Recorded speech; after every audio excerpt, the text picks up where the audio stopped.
Добрый вечер. Вы смотрите программу «Якутия в деталях». Меня зовут Ирина Ефимова, и сегодня я хочу с вами поговорить об искусственном интеллекте. В нынешнем понимании современной интерпретации искусственный интеллект это набор алгоритмов, который позволяет программам самообучаться и совершенствоваться. Сейчас и используется повсеместно от чат-ботов до нейросетей с невероятными возможностями. Развитие искусственного интеллекта сегодня идет семимильными шагами. На эту сферу делают ставки как крупные корпорации, так и частный бизнес. Наша республика в этом деле один из первопроходцев. Система контроля за лесными пожарами на базе искусственного интеллекта у нас началась разрабатываться задолго до глобального тренда. О том, какие успехи и решения сегодня есть в этой области, о развитии искусственного интеллекта, о том, к чему он нас приведет, поговорим сегодня с экспертами, с гостями моей студии. Добрый вечер. Здравствуйте. Добрый вечер. Здравствуйте. Ну, хочу начать с общего вопроса для всех гостей студии. Когда я начала с того, что в республике он начал развиваться задолго до глобального тренда, что у главы Якутии цифровой помощник появился еще во время ковида. Ну, во-первых, не наврала ли я, да, когда так сказала? Действительно ли это было заранее? И есть ли какое-то этому объяснение, почему в Якутии взялись за это рано? Сергей, может быть, начнет отвечать. Могу, да? Да, конечно. Ага. Ну, смотрите, если мы разговариваем про тенденцию, которая сейчас развивается, да, искусственного интеллекта, то в народе это 22-й год, когда ChatGPT выставил чат-бот свой, вторую версию, и после этого у всех людей там началось, как называется, ну, искусственный интеллект, да, все начали говорить про искусственный интеллект, но... Начался хайп вокруг искусственного интеллекта, хайп, да, говоря простыми словами. До этого все равно искусственным интеллектом много кто занимался, и у нас в республике занимались, у нас есть в университете бакалавриат и магистратура по обучению искусственного интеллекта, это даже до этого хайпа началось, вот, и до хайпа мы обычно, в образовательной части обучали студентов, там по науке очень много чего делали, но вот как появлением ChatGPT началось, как вы сказали, хайп, и люди сейчас везде и всюду говорят про искусственный интеллект, вот, и республика, я так думаю, не отставала от так, подождите, вот по этой части. Смотрите, когда я сначала сказала, что искусственный интеллект это вот цепь алгоритмов, способных самообучаться, да, это правильное вообще определение с точки зрения специалистов? Ну, можно быть занудой и говорить, что искусственный интеллект подразумевает вообще в целом любую программу, которая имитирует интеллект человека, и она не подразумевает улучшение какое-то или обучение. Тогда обычно, где тут интеллект? Да, обычно имеется в виду машинное обучение. Это подраздел искусственного интеллекта, который, собственно, уже будет обучаться на данных по какому-то алгоритму. А иногда это сводится до языковой модели. То есть, вот как вы сказали про чат GPT, да, и прочее, в последнее время, то есть многие обыватели, вот как я, допустим, да, мы понимаем под искусственным интеллектом прежде всего языковые модели. То есть те модели, которые... Это генеративный искусственный интеллект называется. Вот. И сейчас вот про текст, который он генерирует, это и есть генеративное машинное обучение. Вот. Вот Дон рассказывал про искусственный интеллект. Но вот искусственный интеллект это вообще общая математика, да. Потом математика разделяется там по частям, там алгебра, геометрия, типа такого.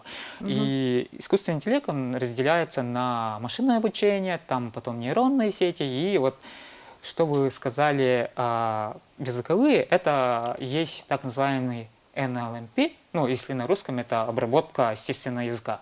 Вот, это самая малая часть, которыми, сейчас все люди занимаются, и все разработчики в ту сторону смотрят. Потому что туда и вот эти голосовые помощники туда входят, и все, что мы общаемся с компьютером, это все туда, в эту часть.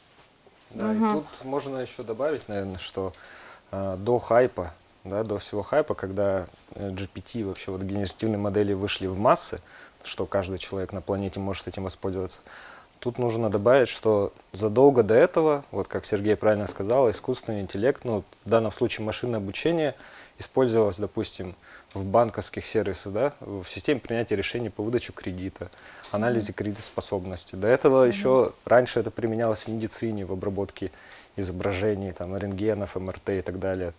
То есть история, все, что до этого было связано с большими данными, с аналитикой, вот, наверное, правильно будет сказать, что искусственный интеллект вообще начался с этого. И вот только как раз-таки в 2022 году, когда Мета выпустила продукт на рынок, да, так скажем, о нем заговорили, ну, все. И он стал таким на хайпе, так скажем. Тема номер один, повестка. Как до этого был VR, еще до этого был блокчейн там, и так далее.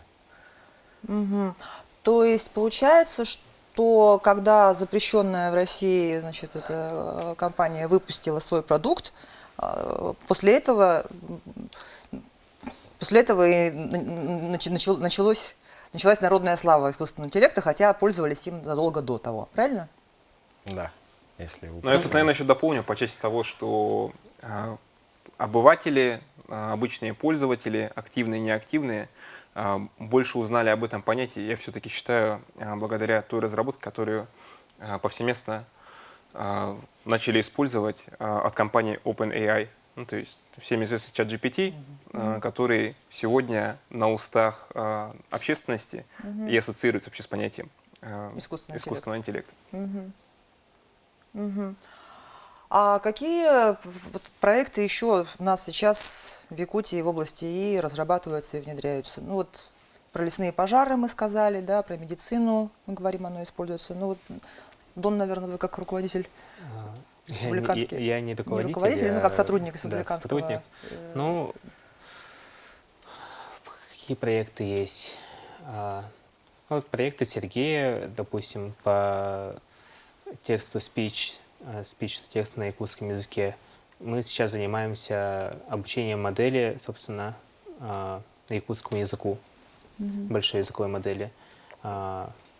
Есть проекты акселератора, которые связаны с, допустим, БПЛА.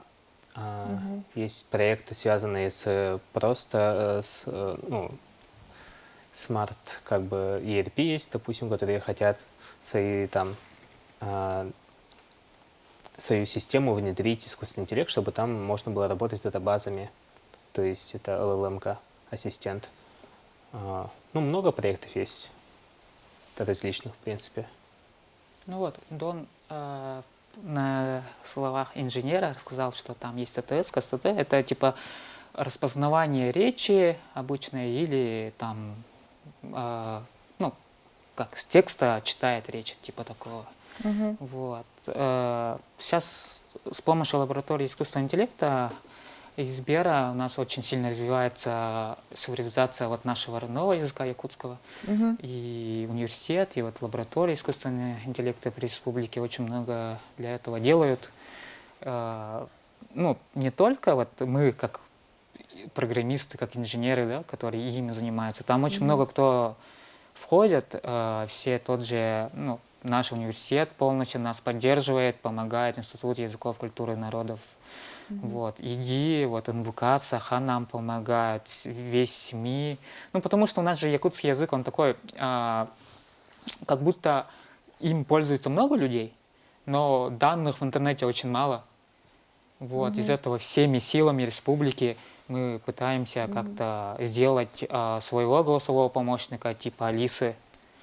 Вот. И для этого очень много ресурсов у нас вот сейчас в данное время по республике. Тут бы я хотел, да, еще дополнить, что большой центр компетенций по искусственному интеллекту на самом деле находится еще и в Национальной библиотеке, которая тоже участвует вот, в разработке голосового помощника.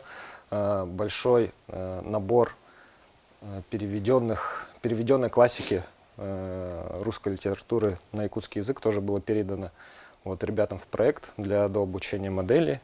И также в АГИКИ вот у нас сейчас совместно с Национальной библиотекой есть проект внедрения искусственного интеллекта в библиотечное дело. То есть это по факту цифровизация и автоматизация рутинной работы библиотекарей, создание библиографических записей там, и так далее, потому что очень много работы там именно связано с базами данных, с обработкой текста и так далее. И также вот в АГИКе у нас есть проект, который также получил поддержку лаборатории искусственного интеллекта совместно со Сбером. Это Ювелир AI. То есть это мы делаем проект, продукт даже, да, который будет востребован ювелирами по подготовке генерации там, 3D-моделей ювелирных украшений с якутской тематикой. То есть у нас достаточно в республике много проектов по всем направлениям, думаю, искусственного интеллекта, и там и генеративные модели, и машинное обучение, и распознавание, и снимков, изображений и так далее. То есть практически, наверное, все разделы, да, у нас Да, охвачены? почти все всеми разделы, да, там проектами компьютер республики. vision, Регрессионные модели, все Мгм. там, в принципе, есть. да. Нет, ну по всем направлениям республики есть ребята, есть компетенции. Пытаемся работать, что-то делать. Ну, есть, конечно, загвоздки, есть, конечно, проблемы в части вычислительной мощностей, но это же вычислительные мощности, эти видеокарты же, на видеокартах все это решается. Вот, и есть, ну, республика же ну, не только республики, да, получается, таких маленьких, наверное, регионах, где нет больших компаний, тот же Сбер, Яндекс, у них же есть вычислительные мощности, и у них есть финансирование, вот. А маленькие компании, чтобы им развиваться, тут уже чуток сложно, тут уже надо смекалку найти и что-то свое попытаться делать на маленьких мощностях. А мы можем что-то разработать такое, что будет востребовано там, Почему какими-то нет? крупными компаниями? Ну, почему нет? Все зависит от идеи, собственно, и вот уровня компетенции получается. То есть не то, чтобы у нас там это будет невозможно, потому что у нас не хватит каких-то там вычислительных мощностей, допустим, да? Всегда можно как бы арендовать сервера и так далее. Просто вопрос именно насчет самого продукта и востребованности этого продукта.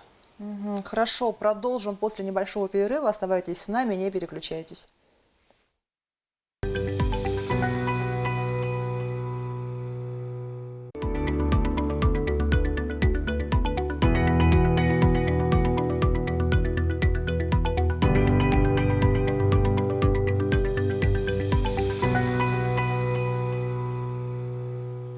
Это «Якутия в деталях». Мы говорим про искусственный интеллект, про применение и разработки в этой области у нас в республике. И перед тем, как уйти на рекламу, начали разговор о том, сможем ли мы и должны ли мы вообще создавать какой-то конкурентный продукт в области искусственного интеллекта, который будет востребован за пределами республики. И вот у Тимура есть свое мнение на эту тему. Да, по поводу конкурентного продукта Сергей как раз начал эту тему, что те же, допустим, разработка генеративных моделей – это как бы удел больших корпораций, потому что все это упирается в производственные мощности, в электроэнергию, если говорить по-простому, да, нужно большое количество энергии, помимо там железа. И вот даже Amazon недавно анонсировали, что они то ли будут строить, то ли выкупать там электростанцию, которая будет генерировать электроэнергию специально для их дата-центров. Поэтому здесь все, что мы можем сделать, по крайней мере, вот, в части генеративного текстовых моделей, это как раз-таки встроиться в уже существующие, то есть дообучить какую-то свою часть, вот то, чем мы сейчас занимаемся по якутскому языку, чтобы большая модель, в данном случае, например, там гигачат, заговорил на якутском языке. И вот где-то вот в этой маленькой нише нам нужно искать продукт, который мы сможем сделать. Антон, тоже мнение было на это? Да, у меня мнение на самом деле какое. На сегодня наша республика проходит свой первый этап по части наработки компетенций как раз таки по работе с искусственным интеллектом. И я считаю, что следующий этап будет полностью зависеть от того целеполагания, в принципе, то, о чем сказал сейчас Тимур, все-таки на какие продукты мы будем ориентироваться. Я согласен с мнением о том, что сегодня, в действительности, мы как минимум должны закрывать нишу, которая касается обучения и дальнейшего использования генеративных моделей для того, чтобы сохранить и на самом деле создавать контент на якутском языке. Ну, то есть не изобретать свою модель, Ну да, обучать зачем, существующие, зачем да? изобретать велосипед? Да, если потому уже- что это... Если есть велосипед, который хорошо да, едет. это исходит вообще из объективных причин, и мы, само собой, не можем тягаться своими ресурсами, такими как компания, как Amazon, но, опять же, предложить свое видение для того, чтобы сегодня, так сказать, глобальные интеллектуальные, в глобальном плане интеллектуальный искусственный интеллект мог быть полезен для нашей республики. Почему бы нет? Ну, вот я, кстати, на прошлой неделе была в Москве и в рамках фестиваля «Наука 0+» сходила в МГУ, в свою альма-матер, на лекцию про искусственный интеллект, который читал там профессор физмат-наук. Вот, и он там рассказывал вообще историю, ну, на простом очень языке. И вот меня поразил один момент, что вот этим переломным моментом перед тем, как вот то, о чем мы говорили, когда вошел чат GPT, выпустил свою вторую версию и так далее, там был момент, когда и просто на своих моделях обучения он не мог тупо отличить кошку от собаки. Вот, то есть ему давали признаки, животное, 4 лапы, там, так далее, и он вот по всем признакам никак не мог эту кошку от собаки отличить. И потом вот научили его все-таки обучаться на картинках, и это какой-то такой переход количества в качество произошло. Я вот правильно поняла? Здесь, или я там скорее опять... всего, речь, наверное, про то, когда вышла теория про диффузию, да, в обработке изображений. Да. Что Да, суть в но том, что сначала Сергей, может, меня поправит в итеративности всего этого, когда была принята попытка сначала замылить изображение, допустим, кошки или там собаки, да, добавить туда шума, так скажем, много-много там точечек разных цветов и как бы попросить, давайте так скажем, модель, чтобы она среди этого шума нашла там кошку или собаку. И, возможно, вот преподаватель говорил про это. А так, если я не ошибаюсь, вообще, так скажем, с мертвой точки генеративные модели сдвинулись. В 2017 году вроде вышла статья «Attention is all you need». Ну, Да? трансформеры вышли же. Да. В 17 или 18 году это было. Еще модели именно изображений сильно продвинулись с выходом статьи про ГАН. Я, правда, не помню название. Ну, вот это Генеративно. да. Ну, это было, да, вот состязательные. 17-16 годы, там резко скачок, там группа людей написали статью по этой части. И после этого вот начали очень много использовать так называемые трансформеры. И сейчас везде всюду вот эти трансформеры используются. Вот. А вот тут, что вы говорите, сейчас уже первые в курсе ребята учатся распознавать этих кошек и собак. Это самая базовая часть.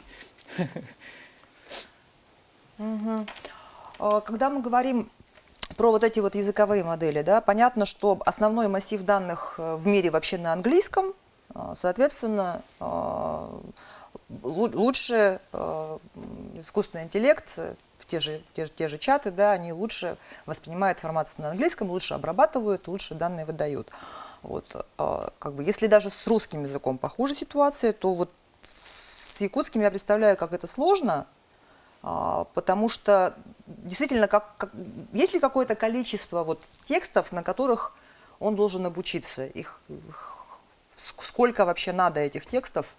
Сколько датасетов тебе Ну, вышло? Да. ну, там, тут Чем такого, больше, тем лучше. да, тут такого нету. Ну, Дон, может, скажет. Ну, это сложно очень прям точно какое-то число сказать. Нет, я не прошу точное Да, число, да, да. но... Мне бы хотелось сказать там... Ну, какая-то критическая масса какая-то же должна гигабайтов быть, текста, и я все будет понимаю. отлично, да? Но по факту как бы непонятно. Допустим, просто есть такая вещь, как когда происходит обучение нового языка модели, то на этот новый язык перенимаются знания из других языков. То есть, допустим, разумеется, у нас не было при обучении нашей модели якутскому языку датасетов на якутском языке про квантовую физику, да? Но она может отвечать на якутском про квантовую физику. Собственно, это и есть пример, где вот нейроны внутри модели нашли связь между между словами именно смысловую. И происходит передача знаний, собственно, из других языков. Если разговаривать про большие языковые модели, да, то там же есть куча знаний. Это же, он не состоит же из одной знания. Там, короче, сидят куча так называемых, ну, агентов, можно сказать, да, или экспертов, которые знают свою часть. Кто-то по математике, кто-то языки, кто-то вот там, не знаю, историю, вот там. И их всех обучают, их именно вот так по частям. Вот. И есть так называемое обучение, которыми мы сейчас пытаемся обучить, вот Дон рассказал про это, о том, что не нарушая целостность вот большой модели и его знания, мы туда пытаемся обучить, ну, язык, только якутский язык. Типа, ну, как человек, мы же обучаемся там английскому, там, не знаю, какому-то иностранному языку, и вот. Якутскому. Да, и мы обучаем его, чтобы он понимал якутский язык и отвечал на якутском. А база знаний, которые у него закладывали раньше, типа родители, которые его воспитали или родили, вот, мы к нему вот добавляем только языки. Ну, пытаемся так делать. Вот. И есть такие технологии, которые этому и идут. Вот. А по базе данных, вот сколько вы говорите, да, сэмплов должны быть. Тут сложный вопрос касательно этого, но мы целый год или почти больше года, целый год, по-моему, собираем данные вообще непрерывно. Вот, и собрали где-то, ну, есть грязные данные, есть чистые данные, мы говорим. Грязных данных это просто... Не прошедшие проверку, а просто общий весь Да. массив существующих текстов в интернете, да? Да, чистые это которые мы почистили, которые сейчас будут идти на обучение. Их у нас где-то больше гигабайта, если я не вру. Дон, Ну, наверное. примерно. Да. плюс-минус, да. Вот, всего лишь мы собрали из-за всего, что у нас есть ну, в нашей республике, да, на якутском языке, к сожалению, пока так. Но грязных, конечно, много, но их надо чистить, это там человек должен сидеть часами, рассматривать, там, программу написать, чтобы найти там всякие... То есть вручную все-таки, да? Все-таки человек это делает. Для обучения вначале там, или для всего, что мы обучаем, Там- вначале всегда нужно. В общем, такое дело, что для обучения модели нужны разные виды данных, да? Ну, то есть Всё, все они да. в виде текстового, конечно, но, допустим, есть продолжение обучения там в виде большого блока текста просто на якутском языке, да? Ну, просто большой блок текста, мы его впихиваем в модель и обучаем его именно ну, орфографии буквально, да, пунктуации и так далее, и, ну, вот всему такому. А есть датасеты, которые нужно более тщательно, собственно, внимание ему уделять. Это, допустим, инструкционные датасеты, где есть примеры вопрос-ответ на якутском. Или датасеты по типу есть вопрос, есть ответ на якутском, и есть ответ на якутском, который мы не хотим получать. Допустим, вот, ну, датасет такого вида, да. И, разумеется, на них больше времени уходит. И больше внимания нужно ему уделять. Лучше очищать и так далее. Ну, собственно, да. Ну, таких очень много. И из этого вот куча, ну, не компания, а как называется, ну, вот этот, тот же ЕГИ, Якын, там все, кто занимается именно якутским языком, вот, они очень сильно помогают, вот, нацбиблиотека данные дает, вот, потому что это самая первостепенная задача, чтобы собрать какой-то корпус якутского языка, чтобы потом обучить. Ну, какие данные там будут, так и будет он обучаться. Если будут там плохие данные, то, конечно, мы получим там необразованного ребенка. Ну да, это как все говорят, что вот искусственный интеллект там врет, он неправильно дает, а он просто на наиболее частых ответах. То есть вот есть этот мем, этот, что какая река самая длинная в мире, да, Нил или Амазонка, и вот приводится там. Да, так и будет.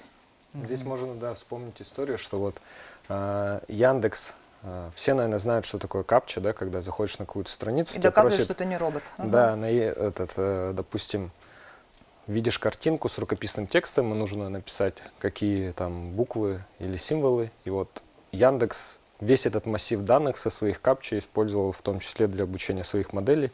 Это как раз-таки про историю, какой большой титанический труд лежит под обучением модели, в том числе и ручной. Вот так Ну они и в собирают Яндексе же датасеты есть для встреч. специальные люди, которые обучают искусственный интеллект. Да, и помимо этих людей, вот мы, обычные пользователи там Яндекс браузеров и там всех сервисов, которые Яндекс разрабатывает, в том числе, не зная этого, участвуем в обучении моделей, отвечая на вот эти капчи. Нет, именно обучают. То есть там прям такая есть профессия, да, те, кто обучает искусственный интеллект. У меня просто подруга одна так работает, я поэтому знаю, что точно есть такая профессия. Ну что, у нас перерыв на рекламу, да? Да. Оставайтесь с нами, не переключайтесь, мы вернемся в студию через пару минут. Сейчас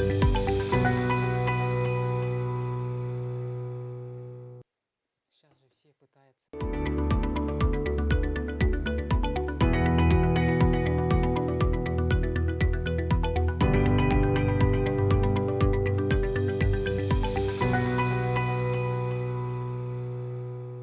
Это программа «Якутия в деталях». Мы разговариваем про искусственный интеллект, и перед тем, как уйти на перерыв, говорили об искусственном интеллекте, который способен понимать и говорить на якутском языке.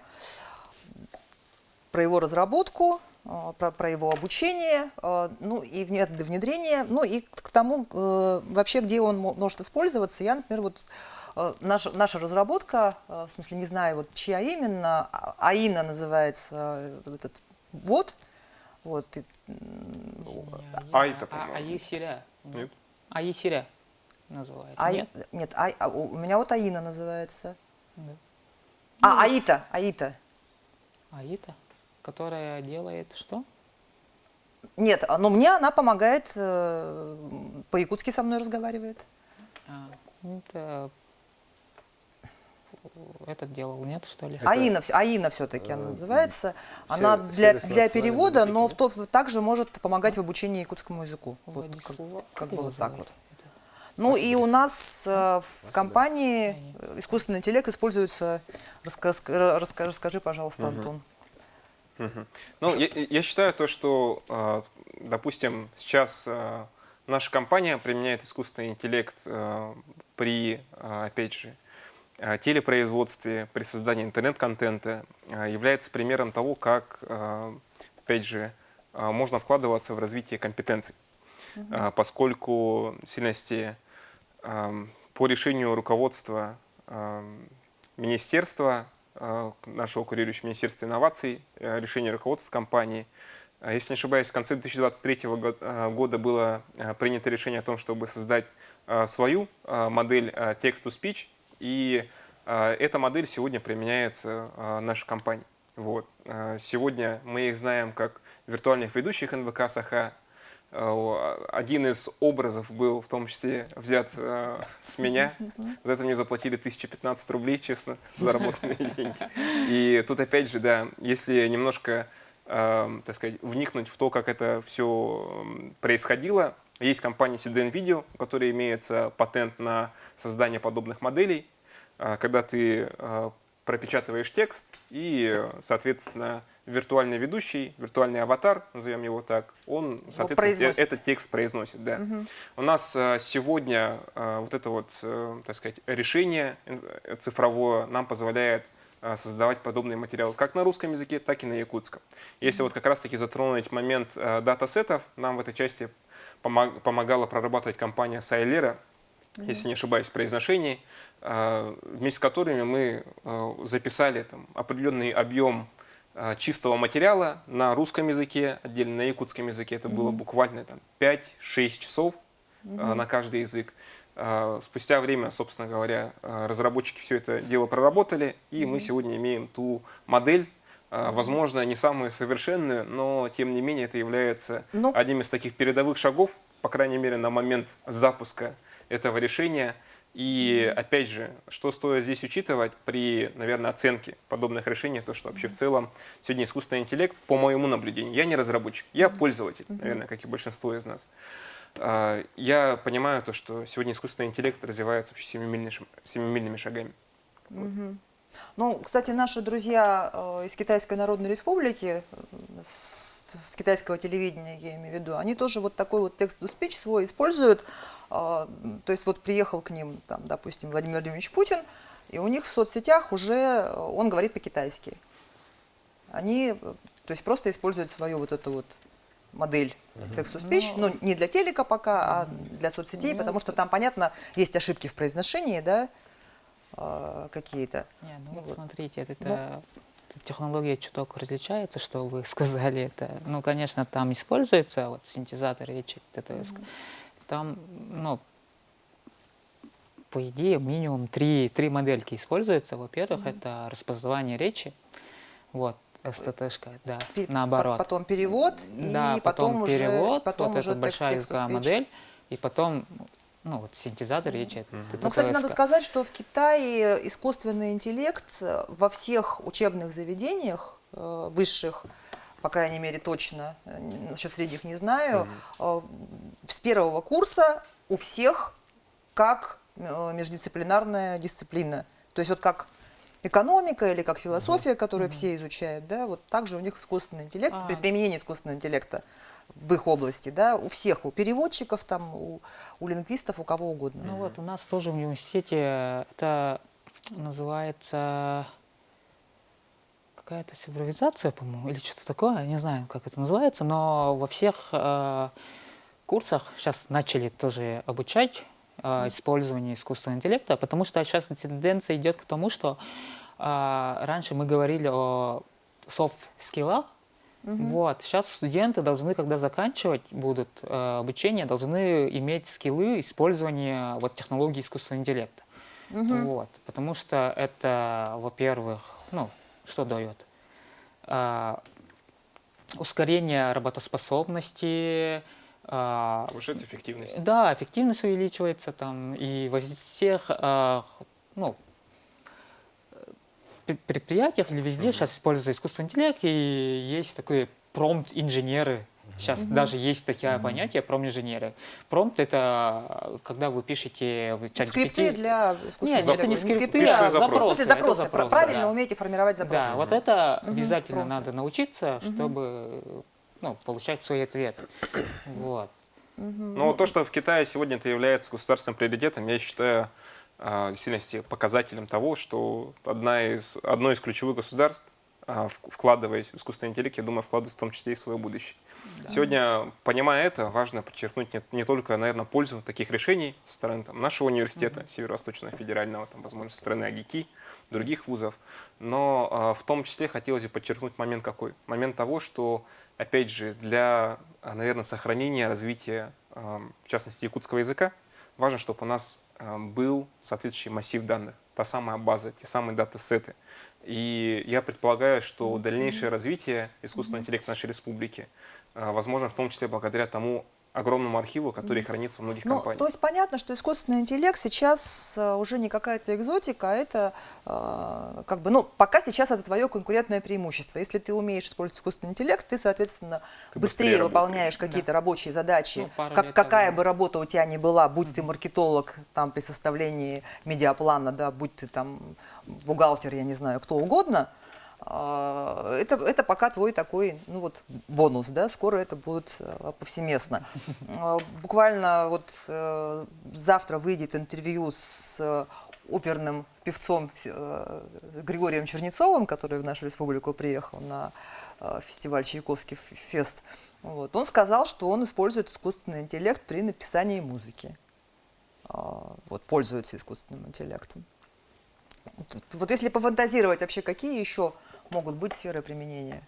Ну, все, что мы делаем, люди, это и все полностью должно быть. Практически любые процессы. А вот не получится ли так? Смотрите, когда вот я была маленькой, мы мечтали о том, что все будет роботизировано, и роботы возьмут на себя физическую работу, а мы, люди, будем, значит, творить, писать, сочинять. Сейчас вот как бы мы выросли, и люди физически работают, потому что роботы не могут мелкую моторику вот эту делать, да? А посуду мыть, допустим, хорошо. Все равно после посудомойки приходится перемывать ее руками, да? А роботы пишут песни, пишут тексты, доклады, занимаются творчеством. То есть, вот, что здесь это? Я бы хотел сказать, что на самом деле все, вот, о чем вы мечтали в детстве, по факту оно и произошло. Может быть, не в том виде, в каком вы изначально представляли, но как бы машина у нас выполняет сейчас тяжелый физический труд.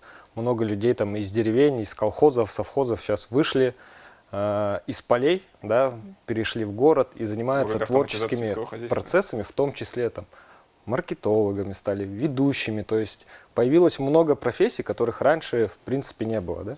И то же самое, скорее всего, сейчас делает искусственный интеллект через там какое-то время.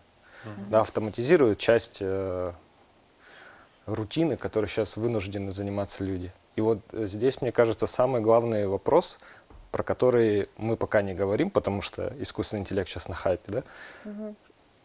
Мы, мне кажется, забываем, что это простой, обычный инструмент, как в свое время там изобрели двигатель внутреннего сгорания, да?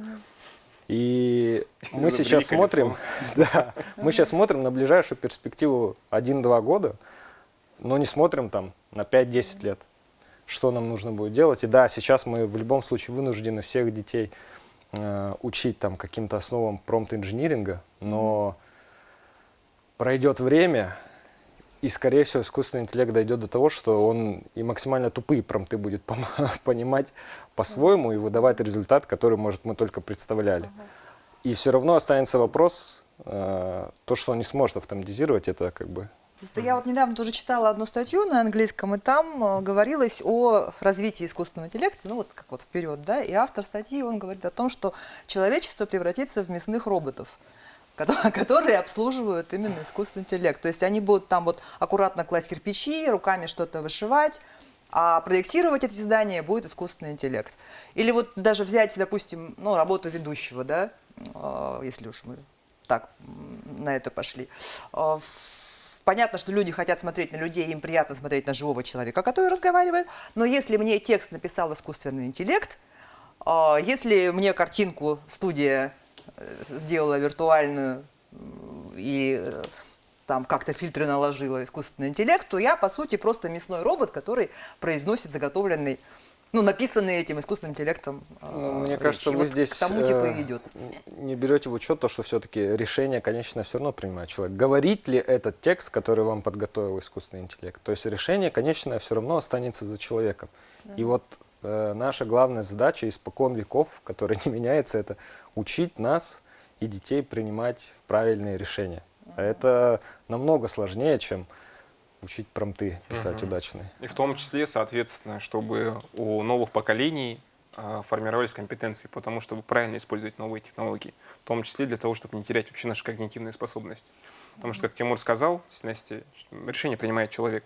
И если прямо это переводить на те частности, которые мы сегодня обсуждали, в том числе, ну вот, сгенерировал тебе чат GPT какой-то текст. Но я, к примеру, как журналист, я считаю то, что как бы без четкого авторского взгляда качественный текст не получится, он тебе его не выдаст. Все равно человек должен к этому руку прикладывать. Ну, решение принимает да, человек, и это пока философский вопрос. пока не появился Skynet, принимающий за нас решение, рулим Самое здесь главное, мы. да, чтобы не реализовал сценарий фильма «Терминатор».